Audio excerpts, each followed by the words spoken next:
keluarga Indonesia bahagia. Baik, berarti semua hari ini kita akan tanya jawab masalah seputar anak ya Pak ya? Ya.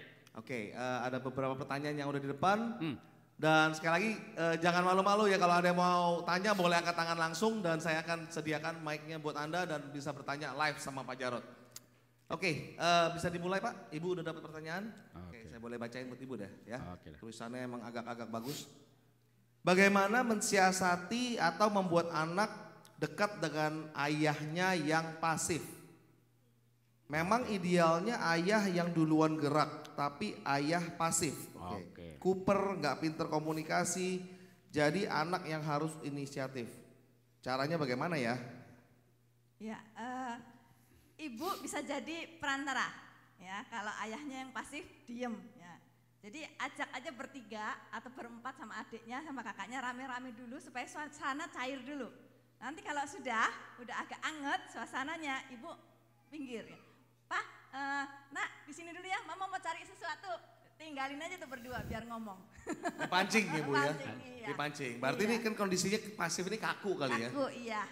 Tapi kalau dalam kondisi gini berarti ayahnya juga harus siap dong. Maksudnya ntar ditinggal juga ayahnya tetap pasif, repot ya Bu ya?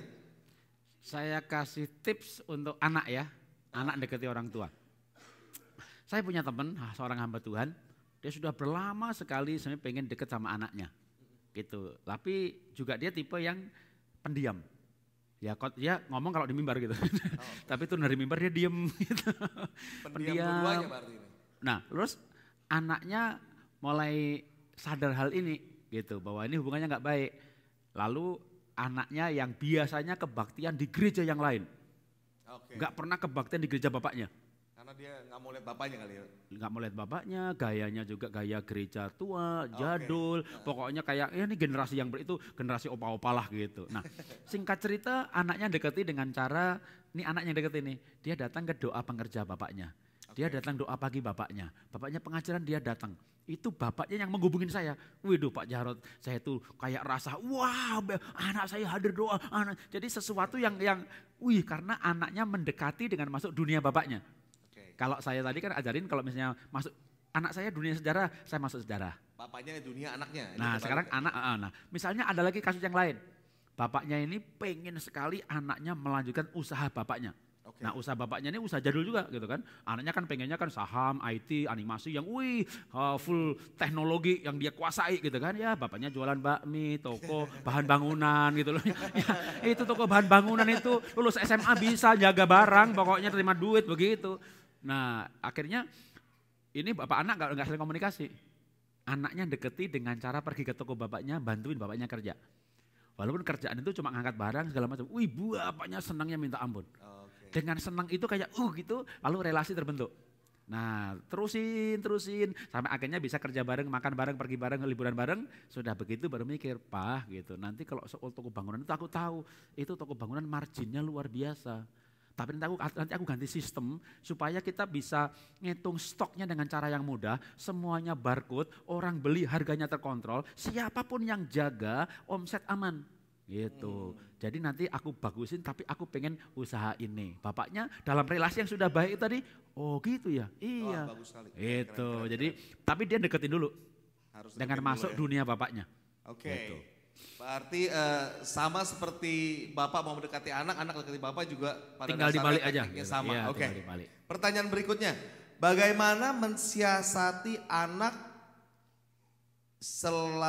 yang main gadget selagi berkumpul, selagi makan dengan tamu, supaya berhenti main gadget. Main juga ortunya padahal udah dibilangin berkali-kali. Kurang lebih gitu ya, masih main juga padahal sudah dibilangin berkali-kali. Kita harus membangun dalam satu keluarga itu ada peraturan-peraturan ya dari awal. Nak kalau lagi makan gadgetnya jangan dipegang ya.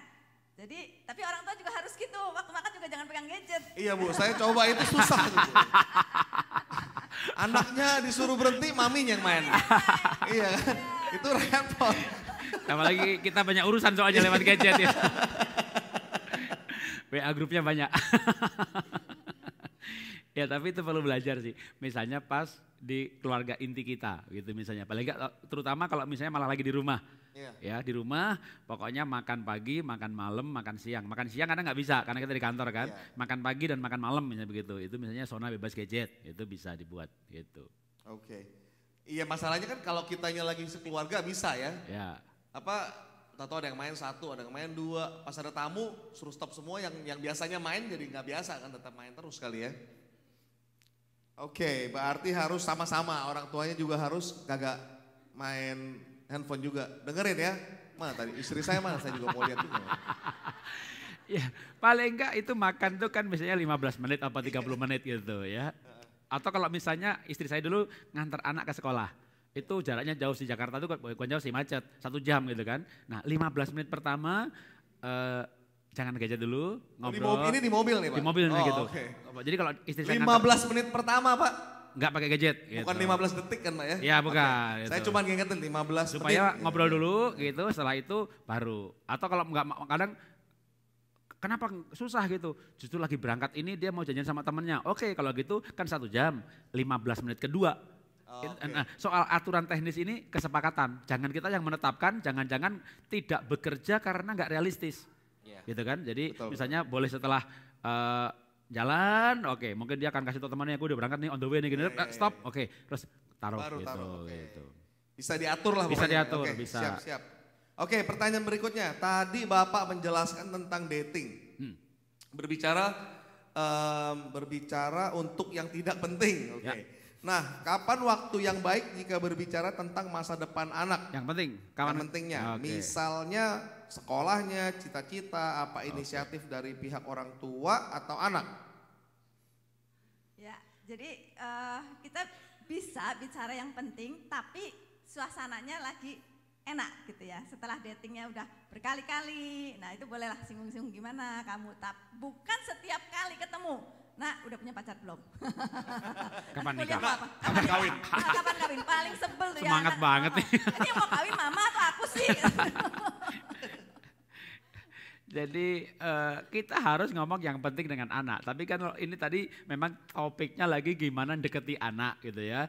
Jaraknya jauh, mau bangun relasi. Maka bangun relasi itu jangan yang penting dulu malah gitu. Ngomong yang tidak penting, berbicara isi hati.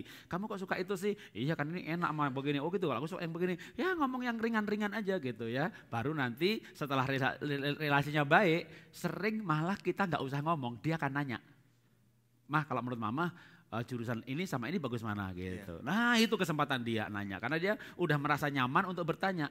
Anak itu juga akan satu saat ngambil keputusan kok mau sekolah di mana gitu kan. Sekarang kelas 1 SMA gitu ya, mungkin dia masih bingung ya, masih ada waktu. Tapi kalau kita hubungannya deket nih, nanti dia akan nanya, temanku sih pada kesini, aku bagusnya mana ya gitu. Jadi itu nanti pasti akan muncul. Setelah dari yang gak penting nanti inisiatif juga anak, jadi anak bisa inisiatif sendiri ya pada dasarnya nanti ya. Bisa juga nanti orang tua tentu akan nanyain, tapi karena setelah relasi terbentuk, mau bicara penting, tidak penting, bicara apa saja mudah dibicarakan. Ya, gitu. lebih gampang diterima. Ya. Oke, pertanyaan berikutnya, Pak saya mau nanya bagaimana saya sebagai anak mensiasati kalau pembicaraan orang tua di telepon selalu serius terus. Berarti ini kayaknya hubungan jarak jauh apa gimana ya? Dan dinasehati banyak hal terus sampai kuping itu panas. Jadi saya malas nelpon ortu, saya harus bagaimana? Pura-pura denger aja. Terus teleponnya taruh gitu.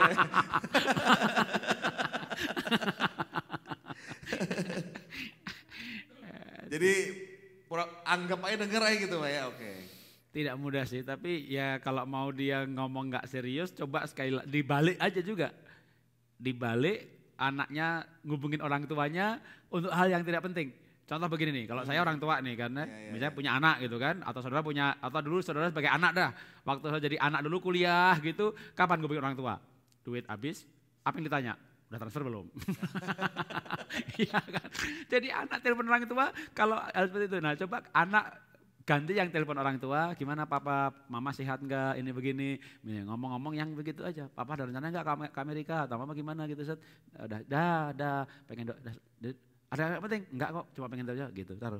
Jadi berarti- kalau enggak kan kita juga selalu telepon kalau hanya penting tok aja gitu. Betul juga, itu juga. Ntar anaknya habis ngomong, Pak gimana kabarnya, baik ini Ya udah, selesai. kiriman dong. Gitu sama aja ya. Pendahuluan. Pendahuluan. Enggak, stop gitu. Ya. Jadi waktu anak saya Berarti- telepon begitu juga rasanya ada apa ya? Enggak sih, cuma pengen telepon aja. Oh ya udah gitu. Oh oke gitu. Berarti nggak selalu serius teleponnya ya. Dikasih contoh aja. Kan bapaknya selalu serius nih. Iya. Ganti anaknya Anaknya telepon untuk yang nggak serius. Yang Oke. Oke.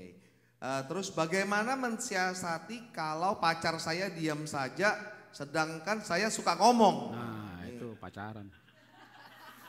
Bagaimana? Ini berdua tadi. Iya, itu udah jelas tadi tuh yang Pak Jarod ngomong. Dia yang diem nih. Ini Kalau- yang nanya cewek apa cowok tuh?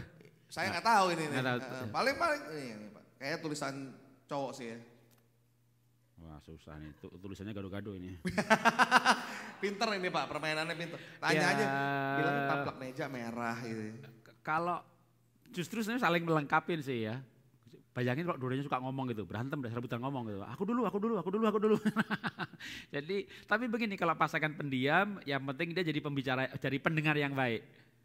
Itu malah jadi enak gitu ya. Kalau pasangannya diam, kita Ngomong. jadi ngomong ya. Asal dia diajar minta kamu dengerin ya gitu. Jadi minta dia jadi pendengar. Ya, kita ngoceh terus saya Pak. Iya gitu. Selamat nih. Oke berikutnya. Bagaimana mengatasi anak yang selalu merasa bosan? Nah ini bener nih, anak suka bilang I'm bored gitu kan. Ya. Di setiap tempat atau keadaan. Meskipun di rumah atau bersama keluarga dia selalu bosan. Ya kita mesti tahu dia senangnya di mana. Tanyain aja, kamu senangnya kemana sih? Gitu. Kemana aja asal bukan sama kalian.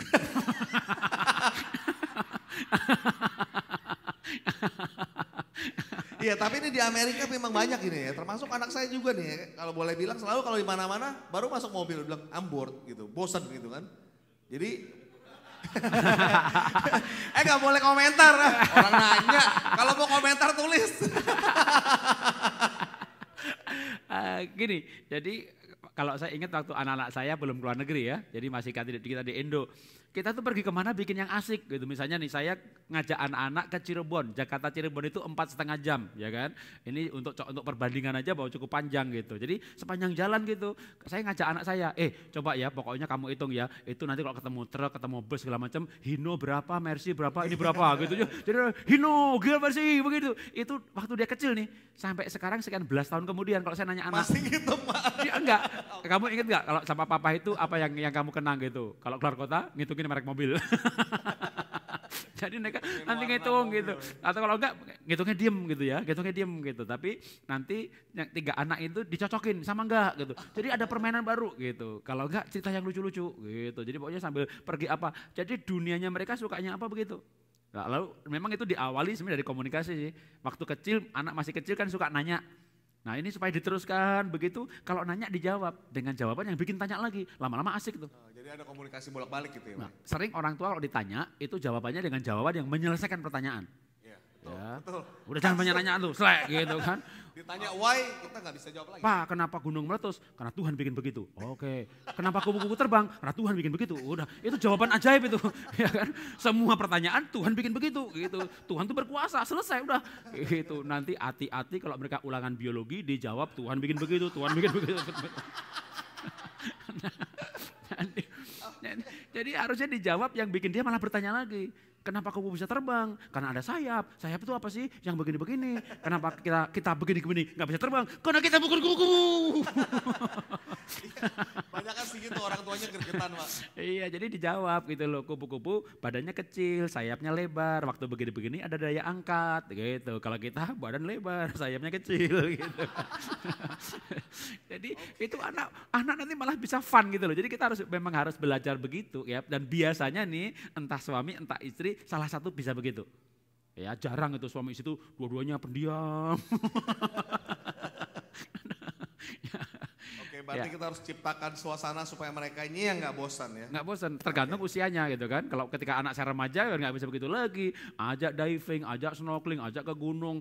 Wah mereka lagi suka Instagram gitu kan. Mereka pergi ke gunung ke Dieng itu pintu masuk itu danau itu di situ. Tapi saya tahu remaja pasti nggak suka begini. Wah, anak saya langsung, papa kenapa? Danau di sini, gunung di sana, terus matahari di sana, kenapa? Anak bukit sana, terus ngambil fotonya dari sana Pak.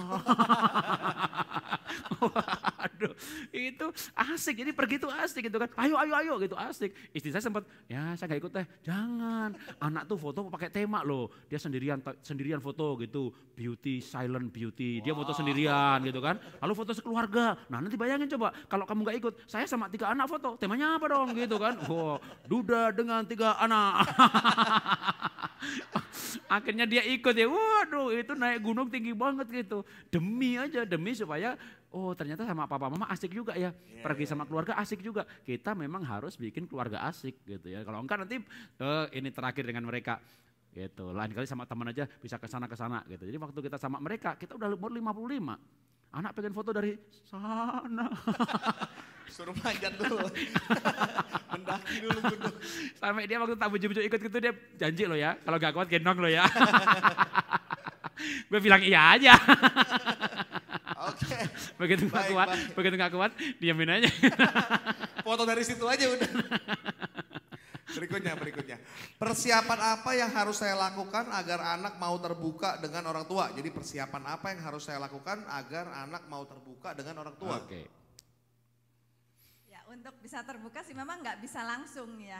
Jadi tetap tadi itu relasi itu dibentuk. Yang ngomong yang nggak penting-penting tadi. Ya, kalau sudah hati anak sama kita, apapun nanti dia pasti ngomong. Dan ketika dia cerita, jangan marah duluan. Ya. Oke. Nah, kalau marah duluan dia langsung tutup pintu lagi. Oke, berarti persiapannya sebenarnya sih nggak usah persiapan gimana ya, dengerin aja ya. Oke. Jangan kaget dengan keterbukaan mereka. Oke. Jadi kita langsung jangan dimarahin bener kayak tadi. Karena kan mereka itu punya 9 masalah, punya 10 masalah lah, punya 10 berita lah. Dia mulai satu dulu gitu ya. Papa, mah temanku tuh bawa CD porno gitu, atau temanku nonton film porno gitu ya. Wah pas lo ya, kamu jangan ikut-ikutan. Oke, bab 2, bab 3 tidak diceritakan. Jadi kalau kita mau mereka terbuka, itu tunggu aja terus nih, baru pendahuluan, bab 1, bab 2, bab 3. Nah setiap bab itu kita, kembali lagi, kita orang tua yang jadi sahabat. Temanku nonton film porno Pak gitu. Oh gitu ya. Nah, ya kamu SMP, iya sih. Dulu waktu papa SMP juga diajak teman nonton. Terus papa nonton, ya nonton lah gitu kan. Dia cerita bab 1, kita cerita bab 3 loh.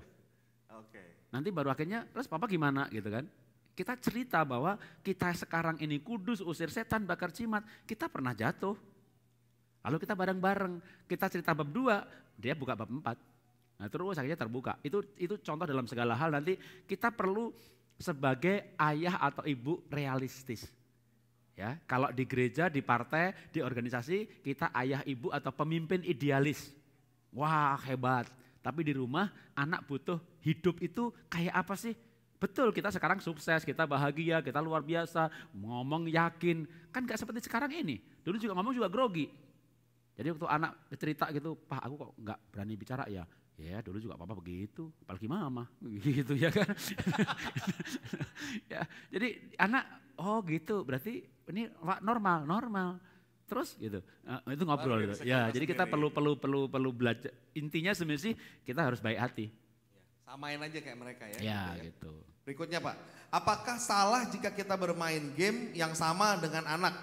Karena alasannya saya bermain game agar ada bahan pembicaraan, agar anak tidak merasa bapak jadul atau kurang gaul. Oke. Boleh aja sih, asal jangan sampai kecanduan ya. Nah yang lucu, ini dua-duanya kecanduan. Saingan. Ini yang nanya siapa sih? Karena kadang anak tuh kalau mau ngomong itu kalau dunianya nyambung, baru dia bisa ungkapkan isi hati yang lain. Tapi terlambat, bapaknya udah terlanjur main terus. Jadi asal gamenya bukan kekerasan, gamenya bukan pornografi, menurut saya sih boleh aja. Yang penting si ayah pun bisa menunjukkan kepada si anak. Nih main misalnya 2 jam, apa 1 jam. Jamnya ibadah, jamnya kerja, cari duit. Jadi akhirnya anak itu, ini tuh hanya hobi aja. Gitu ya. Jadi ini sama juga orang yang hobinya ngelukis, waktunya bisa diatur, bisa bilang tidak, bisa bilang iya. Jadi sebenarnya nggak apa-apa ya. Saya pernah salah dalam hal itu. Waktu anak saya main game, saya nggak libatin, akhirnya saya dengan nomor 2 yang tadinya deket banget jadi jauh. juga bukan game aja sebenarnya, sepak bola. Jadi ternyata anak saya nomor 2 itu garisnya istri kalau ke mertua laki-laki. Ya, mertua saya suka sepak bola juga, tapi saya nggak suka sepak bola, betul-betul nggak suka. Saya tuh orang yang nggak pernah nonton TV, nggak nonton berita, nggak nonton film, gitu ya, kerja, gitu udah kerja aja kerjanya gitu. Jadi kalau nonton gitu nggak pernah. Nah, apalagi nonton sepak bola, anak saya nonton sepak bola, saya di sebelahnya berkomentar, gila, ditendang dikejar lagi, gila, itu gila, itu orang gila itu. Wah, anak saya marah loh, anak saya marah, Papa pergi. Ini sudah bukannya mendekati dunianya, mengecek dunianya gitu. Wah, jauh banget, begitu mau mendeketin lagi udah susah. Jadi karena saya ledek gitu, gila, ditendang dikejar lagi. Yang main gila, orang gila ditonton. Itu dalam banget itu udah saya marah, anak saya marah. Berarti jawabannya boleh asal jangan sampai kecanduan. Iya, sama juga adanya main bola, ikut main bola harusnya gitu. Sekarang udah bisa main kan bola? Nggak bisa juga. Nggak bisa juga. Karena sambil main sambil mikir, gila juga gue ini. Nggak bisa. Tak ajari anak saya foto, jadi saya bisa foto bareng. Dia motoin bapak yang moto mereka main bola gitu ya Pak ya. Iya. Berikutnya. Soal hubungan bapak dan anak. Tapi kalau dalam ruangan lingkup lebih luas, seperti dalam organisasi atau gereja. Ya. Karena jumlah teenager lebih banyak dan itu anak-anak lain yang dibentuk dalam nilai-nilai keluarga yang berbeda-beda. Dan juga ortu lebih membela anaknya masing-masing. Ya. Nah, bagaimana soal hubungan bapak dan anak? Bapak rohani, anak rohani. Memang kita nggak bisa membapai 300 orang, 100 orang, bahkan 30 orang nggak bisa. Paling nggak pilih 12 gitu kan. 12, Tuhan Yesusnya 12, kalau kita 15 terlalu hebat kita gitu. 6 boleh, 6 sampai 11. Kalau Tuhan Yesus mendidik 12, satunya Yudas, kita 3 Yudas oke lah. Kalau sampai artinya ada yang gagal. Tapi kita berusaha sebaik mungkin, hasilnya kan Tuhan yang atur. Nah, kalau kita membapai mereka, maka seperti Tuhan Yesus membapai para muridnya gitu kan. Pergi bareng ke danau, mancing sambil ngajar. Maka di antara orang banyak ini ada yang kita khususkan untuk kita istilahnya pemuritan. Atau care cell atau cell group namanya macam-macam. Nah itu dibikin berjenjang kayak Musa gitu kan. Membawai berapa. Nah tentu tiap level itu memuridkan, memantau masing-masing. Tapi kita membapai. Nah waktu dengan yang anak rohani yang kita putuskan, kan Tuhan Yesus memilih. Jadi Tuhan Yesus akhirnya memilih para muridnya. Kita pilih siapa yang kita muridkan dalam jangka waktu tertentu. Kalau nggak pakai polanya Tuhan Yesus ya 3,5 tahun. Atau sekitar 3 tahun itu waktu yang cukup untuk interaksi. Nah dengan yang sedang dimuridkan ini, maka kita ngajar, kita membina dan juga dating. Ada waktu misalnya kumpul dengan para pengerja yang dimuridkan ini gitu, kita nggak hanya bicara soal gimana program pemuda, gimana misi kamu mau bikin rumah aja, enggak, tapi ngomong misalnya istri kamu gimana, anak kamu udah sembuh, hal-hal yang berupa pribadi, karena itu bangun relasi tadi, gitu. Jadi itu hal begitu bisa. Nah, tapi mungkin kita nggak bisa lompat ke saya umurnya 50, saya mau memuridkan, membapai yang umur 13, mungkin susah.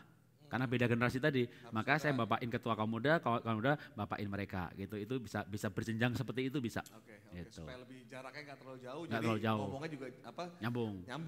Oke. Karena kalau kita mau nasihatin mereka juga dunianya udah kayak ya butuh effort yang jauh lebih berat dan menurut saya mungkin kita tidak akan ada waktu atau tidak efektif untuk begitu gitu. Tapi kita pilih yang terdekat 6 sampai 12 orang lalu nanti mereka berjenjang memuridkan mereka. Tapi kalau ada masalah besar baru naik ke atas itu boleh kayak begitu. Oke, yang berikutnya. Gimana cara ini sama kayaknya. Gimana cara mengatasi anak yang suka main game sampai jauh malam, tidur sampai jam 12 padahal besok sekolah telat? Ajari anak, kalau waktu anak saya dulu main game jam 1 sampai jam 2 gitu kan, supaya nggak main sampai jam 2, jam 3, jam 10 malam, saya kelonin dia. Saya kelonin sampai saya tidur. Terus anaknya main terus. Anaknya main lagi. Jadi nggak gampang.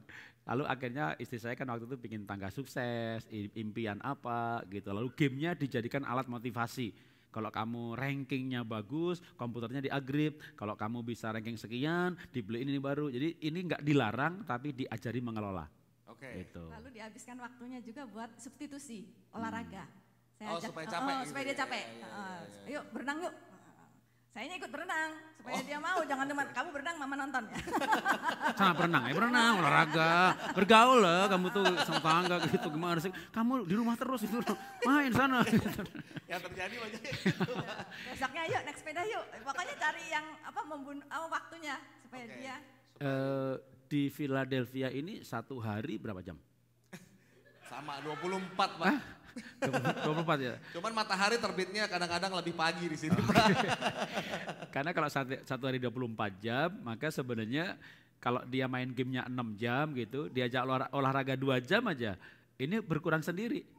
Diajak pergi 1 jam gitu, berkurang sendiri. Jadi sebenarnya kita nggak berfokus pada menangani ininya, gimana nambah. Tapi ini harus yang menarik. Ya, Kamu anak tuh itu suka juga. jangan main game tuh. BC dikorek ya, vakum tuh karpet, bantu orang tua, hidup yang benar ya, ini substitusi yang jelek gitu loh ya. Yuk kita cari tempat untuk hunting foto yuk, tempat Instagram gitu, nanti kamu foto, papa syuting gitu. Wah boleh deh, boleh pergi dia gitu. Tapi itu bagus juga, nanti kamu foto papa syuting gitu lagi. Yang penting dia pergi ya. Oke. Ya itu paling enggak untuk kita kan sibuk juga gitu kan, dia kerja kita kerja juga, tapi mereka nggak di rumah gitu loh, itu masih oke gitu. Baik, berikutnya. Bagaimana mensiasati favoritism? Oke. Wah, tinggi juga nih. Meskipun di dalam hati cinta ke semua anak, tetapi anak-anak tetap favorit. ada perasaan paling sayang ke salah satu anak. Oh gitu, pilih kasih. Pilih kasih. Kita harus sadar bahwa ini salah. Ya, semua anak tuh harus diperlakukan sama. Ya, lalu kadang juga karena kesibukan kita, lalu membedakan kakak sama adik. Kakak tuh harus ngalah sama adik. Ya, berantem, kamu harus ngalah. Lama-lama itu yang terjadi sama anak saya. Mama tidak sayang sama aku, mama sayang sama adik. Jadi sebetulnya tidak boleh, semua harus diperlakukan adil, membela yang benar, bukan membela yang lemah. Oke. Oke. Tapi kalau kebanyakan yang ada kan memang kakak disuruh ngalah lah, gimana dong itu? Iya, nggak boleh. Jadi harus dibagi. Kalau hari ini rebutan nih, ya, hari ini kakak yang giliran, adik ngalah. Besok gantian adik, kakak yang ngalah. Jadi digilir, Gilir. supaya adil. Saya anak 3 kan, mau ke mall gitu. Kan Jakarta banyak mall nih. Hari ini hari kakak, besok hari adik, besok minggu depan hari adik paling kecil. Mall yang mana mereka pilih bergantian. Sudah mallnya, makanannya, restoran mana pilih bergantian. Saya naik mobil, sebelah saya itu kalau anak nomor 2 di depan, yang 3 pengen depan. Kalau yang 3 depan, 2 pengen depan. Kalau yang 1 depan, 2 berantem di belakang. Jadi, itu waktu mereka belum rukun begitu. Akhirnya saya bikin, oke, hari ini hari kakak. Jadi nggak ada, kakak harus ngalah, enggak. Kalau kakak harus ngalah terus, nanti si kakak nomor 1 ini dewasa sebelum waktunya. Dia lebih dewasa daripada umurnya, nanti nggak menikah demi adiknya terus, pokoknya ngalah terus, nggak bagus juga. Ya, lalu yang kecil jadi manja, jadi muncul fenomena begitu. Keadilan akan menghilangkan fenomena perilaku. Jadi kan perilakunya kan kebanyakan anak paling besar itu dewasa sebelum waktunya, paling kecil manja, paling tengah suruh ngalah sama kakak adik, suruh ngalah sama kakak. Ini tengah itu fenomenanya bandel-bandel. Ya, orang-orang bandel-bandel itu nomor tengah. Nih. Tengah-tengah. Pengalaman pribadi. Tapi itu katanya begitu gitu. Yang bandel-bandel itu pokoknya tengah gitu. Karena apa? Kejepit terus gitu. Nah, fenomena ini akan hilang di generasi berikutnya waktu kita adil. Oke, Gitu. pokoknya harus tetap berlaku adil ya. Ya. Orang tua dan anak ada gap generasi, lompat generasi. Maka gimana caranya mengatasi hal ini? Saya ingin membaca Efesus pasal yang ke-6 ayat yang ke-4. Dan kamu bapak-bapak janganlah bangkitkan amarah di dalam hati anak-anakmu, tetapi didiklah mereka dalam ajaran dan nasihat Tuhan. Didiklah mereka dalam ajaran dan nasihat Tuhan. Di dalam zaman seperti ini kembali yang sangat fundamental untuk mendidik anak. Yang terpenting sekali adalah membuat anak lahir baru. Karena begitu anak lahir baru, maka di dalam anak itu ada Roh Kudus, dalam kita ada Roh Kudus. Itu bukan relasi hati lagi, itu relasi roh. Di mana roh ini sudah ada dari generasi ke generasi, dari abad ke abad selama ribuan tahun dan rohnya sama. Orang yang ada kasus di mana pada zaman-zaman muncul radikalisme dan perang antar kelompok agama di dalam satu suku. Itu kakak adik bisa bunuh-bunuhan, saudara bisa bunuh-bunuhan karena agama. Artinya apa? Betapa kuatnya itu relasi agama. Nah, kalau dalam satu keluarga ada beda generasi, beda budaya, beda ekonomi, beda pola pikir, tapi rohnya sama, maka saya percaya itu sebenarnya jembatan terkuat. Maka jangan tidak benar-benar kita boleh karismatik, kita boleh pengurapan, dahsyat kuasa. Paling mundur sedikit, yang paling fundamental lahir baru. Jadi tugas orang tua adalah melahirbarukan anaknya supaya anak terima Yesus sebagai Tuhan dan Juru Selamat pribadi. Dan anak sampai kekekalan nanti, aduh aku masuk surga karena mama, aku masuk surga karena papa. Aku terima keselamatan karena papa. Itu idealnya. Idealnya adalah orang tua juga menjadi orang tua rohani bagi anaknya. Paling tidak membawa anak kepada Tuhan, nanti gembala, penginjil, membuat dia lahir baru. Sehingga akhirnya sama-sama ada ikatan roh. Dan terbaik adalah sejak usia dini, karena masuk usia dini adalah masuk alam bawah sadar. Tapi kalau terlambat, enggak ada kata terlambat. Saya selalu berkata, sekaranglah waktunya. Gitu ya, membuat anak pastikan dia lahir baru. Kenapa? Karena dunia ini berubah dengan cepat sekali, tapi perlu nilai-nilai yang tidak berubah. Apa tuh yang tidak berubah? Firman Tuhan. Maka kalau anak lahir baru, anak baca firman, anak saat teduh, ada perbedaan cita-cita, pekerjaan, gaya hidup, maka waktu dibahas firman Tuhan. Fondasinya firman Tuhan, ya. Maka kami mungkin kalau anak-anak saya nggak lahir baru nggak seperti sekarang juga. Lahir baru aja ada masalah perilaku, main game juga, ya ada kenakalan, tapi selesai. Jadi di dalam lahir baru, di dalam Tuhan, kenapa? Karena roh yang ada di dalam anak itulah yang akan membantu kita menasihati. Ya, kita perlu membawa mereka datang kepada Tuhan. Kita baca quote terakhir sebagai penutup hari ini. 1, 2, 3. Di dalam relasi dengan Tuhan, keluarga antar generasi disatukan secara ilahi dalam kasih dan firman yang tidak berubah dari generasi ke generasi. Keluarga Indonesia bahagia luar biasa. Tepuk tangan bagi Tuhan. Haleluya. Keluarga Indonesia bahagia.